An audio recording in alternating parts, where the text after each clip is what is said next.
Hi friends, welcome to Praveen study hub.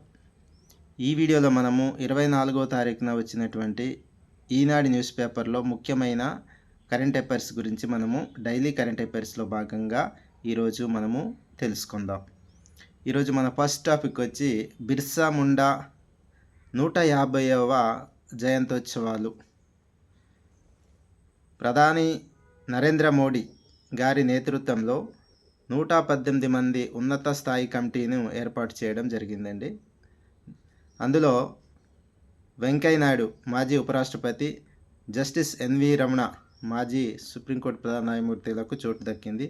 అదేవిధంగా తెలుగు రాష్ట్రాల సీఎంలు చంద్రబాబు నాయుడు, రేవంత్ రెడ్డిలకు కూడా దక్కింది. అదేవిధంగా తెలుగు రాష్ట్ర గవర్నర్లు ఆంధ్రప్రదేశ్ గవర్నర్ అబ్దుల్ నజీర్, అదేవిధంగా తెలంగాణ గవర్నర్ జిష్ణు దేవ్ వర్మ, అదేవిధంగా లోక్సభ స్పీకర్, ప్రస్తుతం మనకు లోక్సభ స్పీకర్గా ఓం బిర్లా గారు విధులు నిర్వహిస్తున్నారు, ఇతనికి కూడా చోటు దక్కింది. అదేవిధంగా రాజ్యసభ డిప్యూటీ చైర్మన్గా హరివంశ్ నారాయణ్ విధులు నిర్వహిస్తున్నారు, ఇతను కూడా. అదేవిధంగా ఒడిశా గవర్నర్ ఖమ్మంపాటి హరిబాబు, ఒడిశా గవర్నర్గా ఎవరు విధులు నిర్వహిస్తున్నారంటే ఖమ్మంపాటి హరిబాబు, ఇతను కూడా చోటు దక్కింది. అదేవిధంగా 150వ బిర్సా ముండా 150వ జయంతోత్సవాలు నవంబర్ 15వ తేదీన జరుగుతాయి అన్నమాట. ఓకేనండి. సో ఇది మనకు first topic. Next,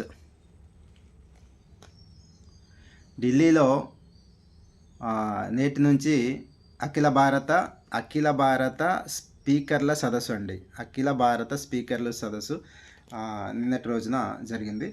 so August 24, 25, 2025న ఢిల్లీలో అసెంబ్లీ వేదికగా ఈ అఖిల భారత స్పీకర్ల సదస్సు జరిగింది. ఓకే, మనకు లోక్సభ స్పీకర్ ప్రస్తుతం ఎవరు ఉన్నారంటే ఓం బిర్లా అండి. ఓకే, ఎందు నిమిత్తమంటే సెంట్రల్ లెజిస్లేటివ్ అసెంబ్లీ తొలి భారతీయ స్పీకర్గా ఎన్నికైన విఠల్ భాయ్ పటేల్ మండలి అన్నమాట, శాసన మండలి. ఓకే, సెంట్రల్ లెజిస్లేటివ్ అసెంబ్లీ తొలి భారతీయ స్పీకర్గా ఎన్నికైన విఠల్ భాయ్ పటేల్ గౌరవార్థంగా ఢిల్లీలో అసెంబ్లీ హాల్ వేదికగా జరిగాయి. సో ఆంధ్రప్రదేశ్ స్పీకర్గా ఎవరు విధులు నిర్వహిస్తున్నారంటే అయ్యన్న పాత్రుడు. అదేవిధంగా ఆంధ్రప్రదేశ్ డిప్యూటీ స్పీకర్గా రఘురామకృష్ణంరాజు గారు విధులు నిర్వహిస్తున్నారు. అదేవిధంగా తెలంగాణ స్పీకర్గా గడ్డం ప్రసాద్ రావు స్పీకర్గా ఉన్నారు. సో వీళ్ళు ఏదైతే ఢిల్లీలోని అఖిల భారత స్పీకర్ల సదస్సులోనే వీళ్ళు హాజరు కాబోతున్నారు. ఓకేనండి. నెక్స్ట్, భారత్లో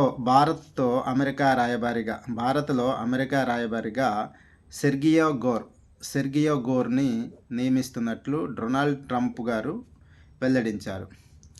భారత్ అమెరికా మధ్య సుంకాల వివాదం నెలకొన్న నేపథ్యంలో కీలకమైనటువంటి పరిణామము ఈ యొక్క ఎవరైతే రాయబారి నియామకము ఒక కీలకమైన పరిణామంగా చోటు చేసుకుంటుంది. సెర్గియో గోర్ అన్నవాడు అమెరికా రాయబారిగా నియమించబడ్డాడు.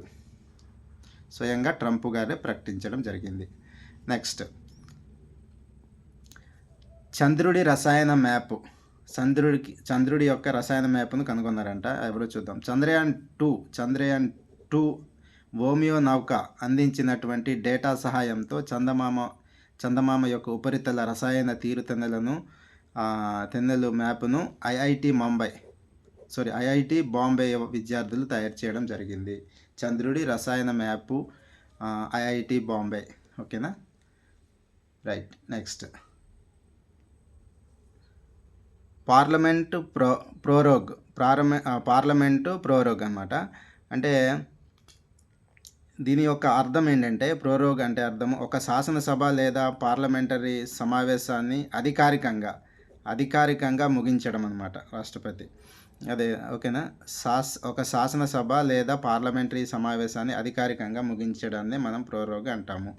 ఆర్టికల్ 85 ప్రకారం పార్లమెంటరీ సెషన్స్ను ప్రోరోగ్ చేసే అధికారం రాష్ట్రపతికి ఉంటుంది. ఆర్టికల్ 85 ప్రకారము పార్లమెంటరీ యొక్క సెషన్స్ని ప్రోరోగ్ చేసే అధికారము రాష్ట్రపతికి ఉంటుంది. ప్రోరోగ్ అంటే అధికారికంగా ముగించడము ఒక సమావేశాన్ని. ఓకేనా. నెక్స్ట్, పార్లమెంటు వర్షాకాల సమావేశాలను ప్రోరోగ్ చేశారు. ఇటీవల ప్రోరోగ్ చేశారు. లోక్‌సభ, రాజ్యసభ ఇదేంటే లోక్‌సభ మరియు రాజ్యసభ ప్రకటనల ప్రకారము రాష్ట్రపతి ద్రౌపది ముర్ము గారు ఈ సమావేశాలను ముగించడం జరిగింది. సో, దీన్ని మనము పార్లమెంటు ప్రోరోగ్ అని అంటాము. పాలిటీ పాయింట్ ఆఫ్ వ్యూలో దీన్ని తెలుసుకోవాలి. ఇక క్రీడల్లో ఆంధ్రప్రదేశ్ ప్రైమరీ లీగ్ ఫోర్త్ టైటిల్‌ను విజేత ఎవరంటే తుంగభద్ర వారియర్స్. ఎవరిపై అంటే అమరావతి రాయల్స్‌పై తుంగభద్ర వారియర్స్ 4వ సీజన్‌లో గెలిచింది. ఈ వేదిక ఎక్కడ అంటే విశాఖపట్నంలో అంతర్జాతీయ cricket stadium VDCA. Okay, YSR cricket stadium అని కూడా అంటారు. సో, ఇదనమాట. నెక్స్ట్ టాపిక్ వచ్చి ఈనాడులోని మనకు ఎడిటోరియల్ పేజీలో ముఖ్యమైనటువంటి ఏఐ గురించి రావడం జరిగింది. మానవ వివేకానికి ఏఐ పరీక్ష. సో, దీనివల్ల చాలా ఉపాధులు కోల్పోవచ్చు అనేసి కొంతమంది అభిప్రాయము. దీని గురించి వీలైతే చదవడానికి ప్రయత్నించండి పేపర్ ఉన్నట్లయితే. నెక్స్ట్ అందులో కీ పాయింట్స్ చూద్దామండి. Open AI company chat GPT అనే దాన్ని తయారు చేస్తుందన్నమాట. సో, ఇది సాంకేతికత ఏదైతే ఈ చాట్ జీపీటీ ఉందో సాంకేతికత అనేక ప్రశ్నలకు జవాబులు ఇస్తుందన్నమాట. చాట్ జీపీటీ అన్నది రకరకాలైనటువంటి ప్రశ్నలకు జవాబు ఇస్తుంటుంది. ఇది ఎవరంటే ఓపెన్ ఏఐ కంపెనీ తయారు చేసినటువంటి చాట్ జీపీటీ. ఓకేనా. నెక్స్ట్ దీనికి పోటీగా ఏదైతే చాట్ జీపీటీకి పోటీగా గూగుల్ సంస్థ జెమినీ అనే ఉత్పత్తిని విడుదల చేసింది. నెక్స్ట్ జనరేటివ్ ఏఐ ఇది మనిషి మాదిరిగానే సమాచారాన్ని గ్రహించి క్రోడీకరించి అభివృద్ధి పరుస్తుంది అనమాట. జనరేటివ్ ఏఐ అన్నది మనిషిలాగానే సమాచారాన్ని గ్రహించడం, దాన్ని క్రోడీకరించడం, అభివృద్ధి పరచడం కూడా చేస్తూ ఉంటుంది. సో, ఇదండి. ఇది 24వ తారీఖున వచ్చినటువంటి ఈనాడులోని ముఖ్యమైన కరెంట్ అఫైర్స్ అండి. సో, ఇదండి మన డైలీ కరెంట్ అఫైర్స్లో భాగంగా నేను సొంతగా నోట్స్ రాసి మీ కోసం పోటీ పరీక్షలు ప్రిపేర్ అవుతున్న అభ్యర్థుల కోసం తయారు చేస్తున్నాను. సో, వీడియో నచ్చినట్లయితే లైక్ చేయండి, షేర్ చేయండి, సబ్స్క్రైబ్ చేసుకోవడం మర్చిపోద్దండి. Thank you for watching.